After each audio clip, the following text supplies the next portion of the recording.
No. Good morning. Good morning. Good morning. Hi. So,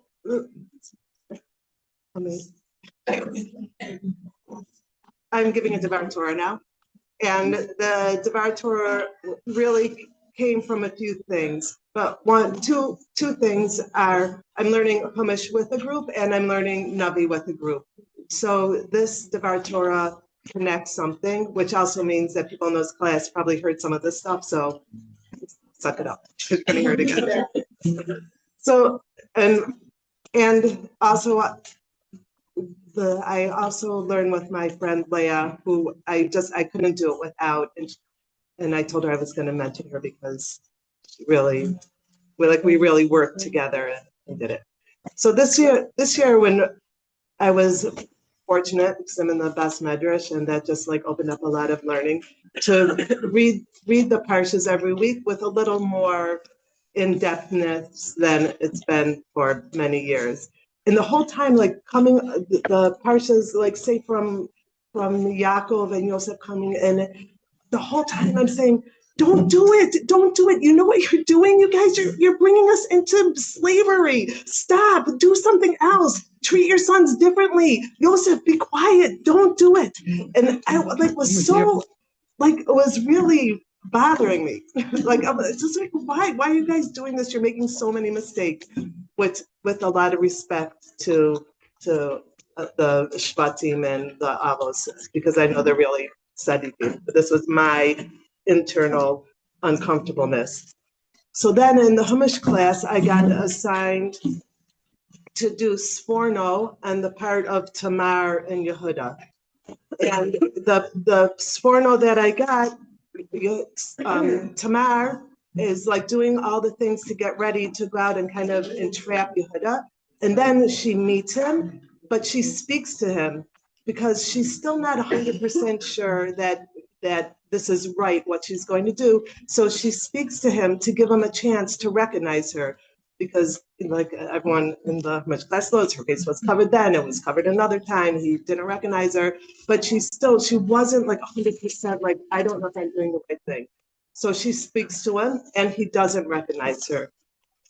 And so the Sforno says, when Sforno's commenting on it, he quotes Tehillas Kana.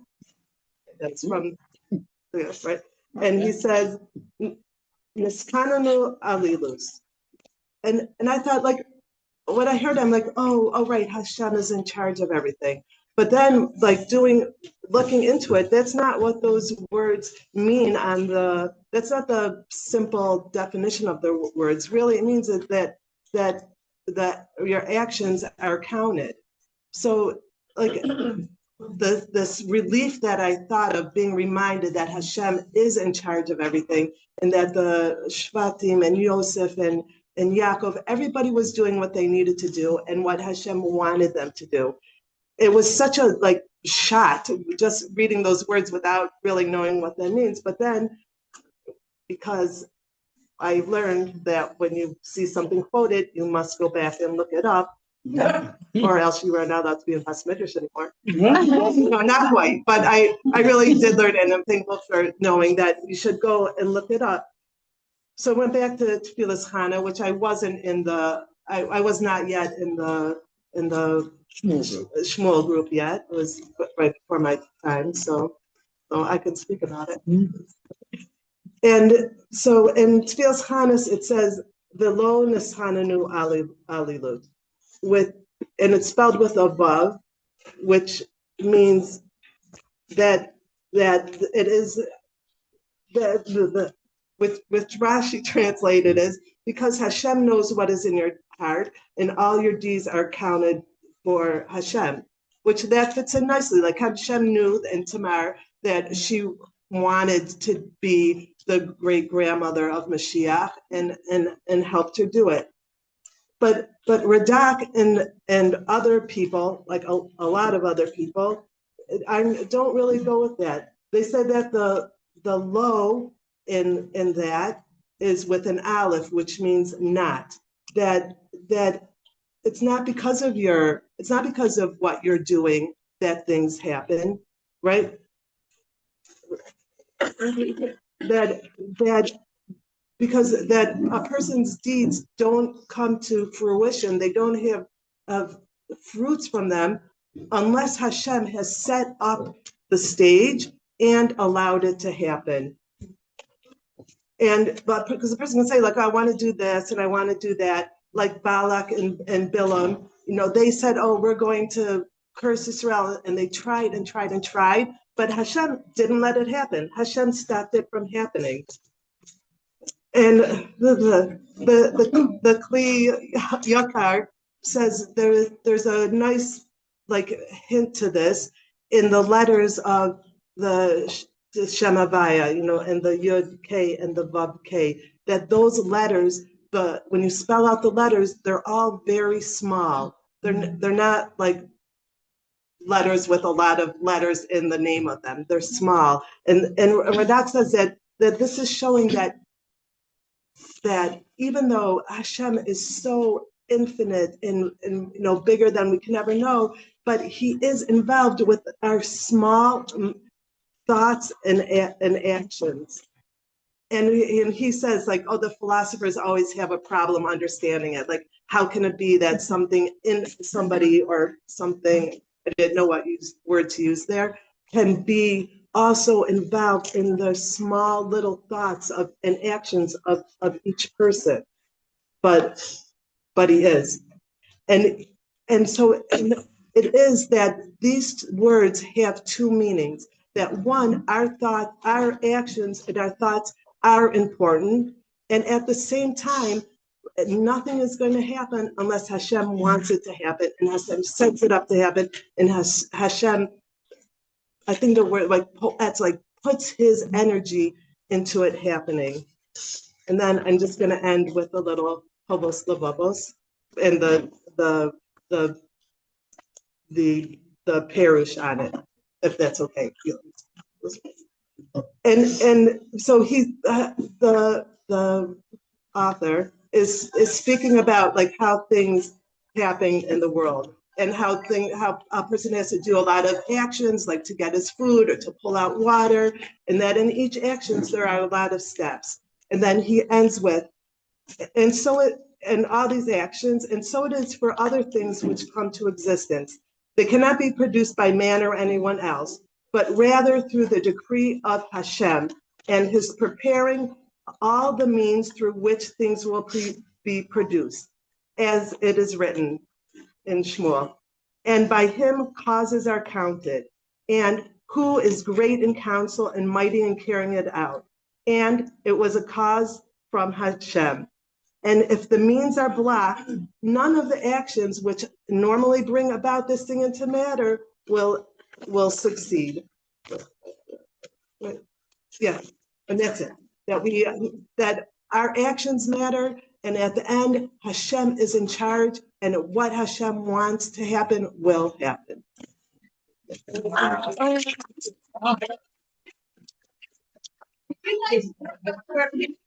What did you? Yeah.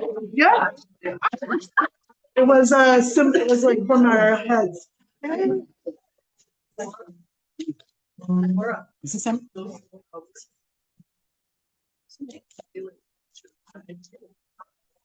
One second, I'm sorry. Okay, so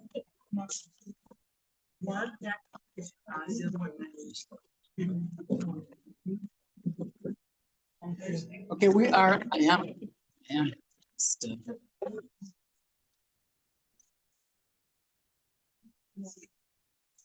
Okay, so we're continuing.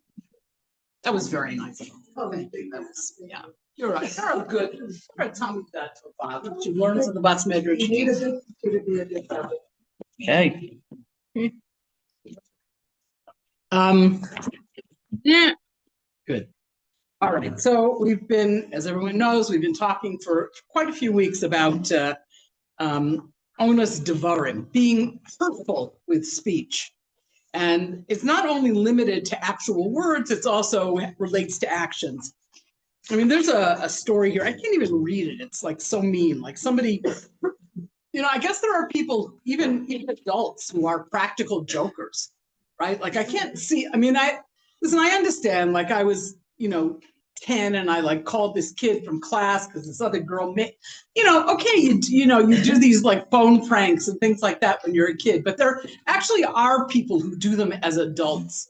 And all I can say is don't do it. That's what the Torah says. Don't do it. You think it's funny, you think it's fun, they'll get a laugh out of it. Nish, it's just because you don't really know. And there are things that even go beyond that, like call a taxi to go nowhere and not show up. I mean, actually, I've Isn't that stealing? Yeah, it's a bunch of things. I mean, where's Ilana? I mean, I've passed by. I've seen Ilana. Ilana. Okay. See, I've seen Ilana on the street, and I said, "Do you want to ride?" She said, "No, I called the taxi already." I mean, that's the right way. But people do things like, okay, so too bad for them. You call order a pizza for nothing. You bring the fire department because it's a joke. I don't think.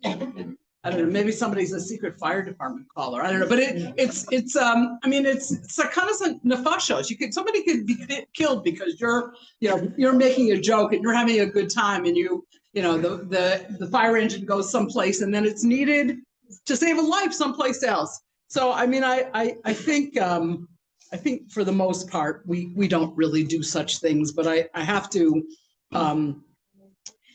We have to remember that all of these things come down to halacha. Like we all very often think like, okay, you don't do things because my mother told me not to, because it's not nice, no, you don't do certain actions because that's what the Torah told us to do. So we have to remember, even to put things that may seem far from us, we have to put it within the Torah context. So we understand that it is a matter of halacha.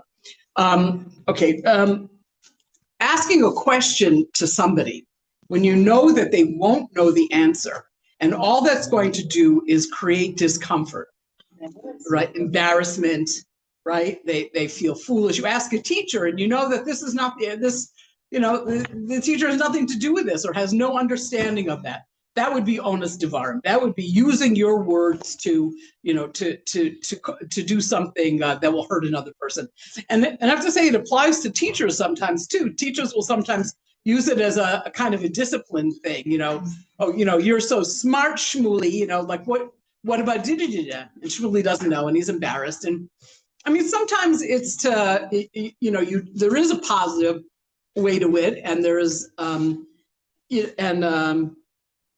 there is, sometimes it'll challenge a kid, sometimes it'll make them think, sometimes it'll, send them off to study more.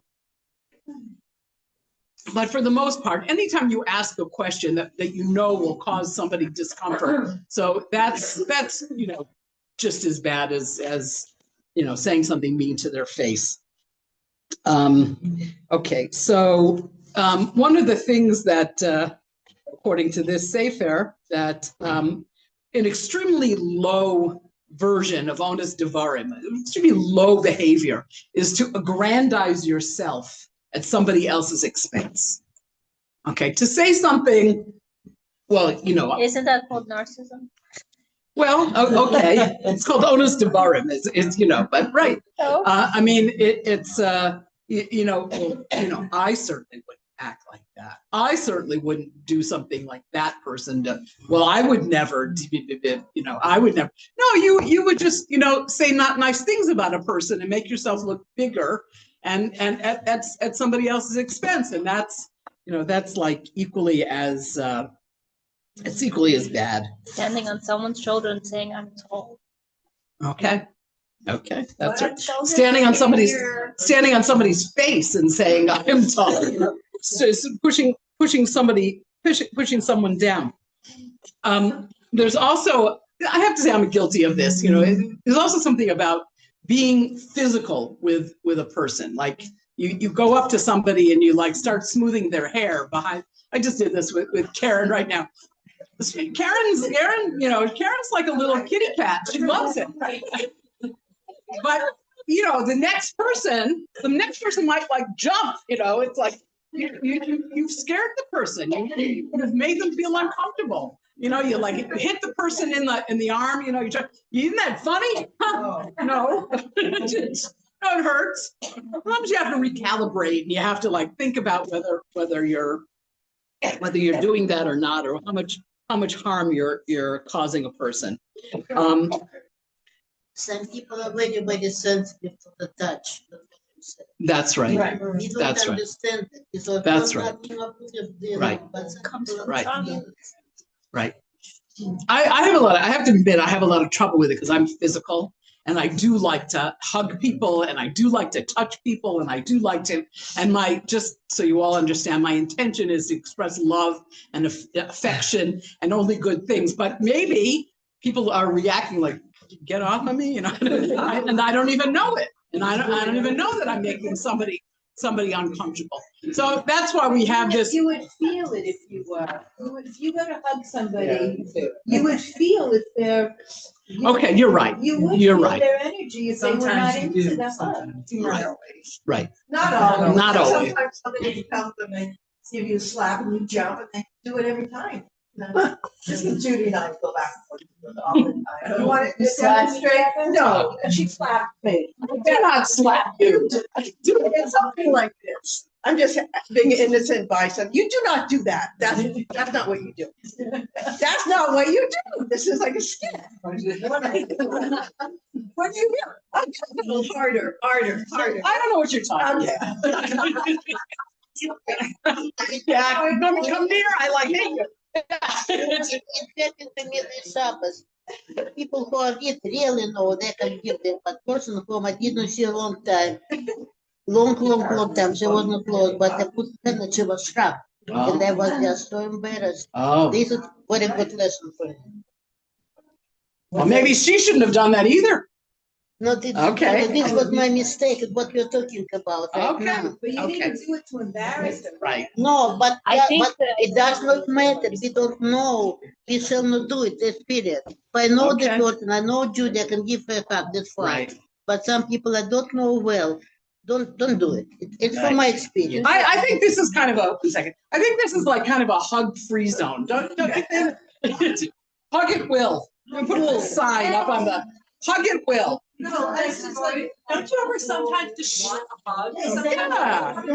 Like, Yeah. it makes the whole day. Yeah. So.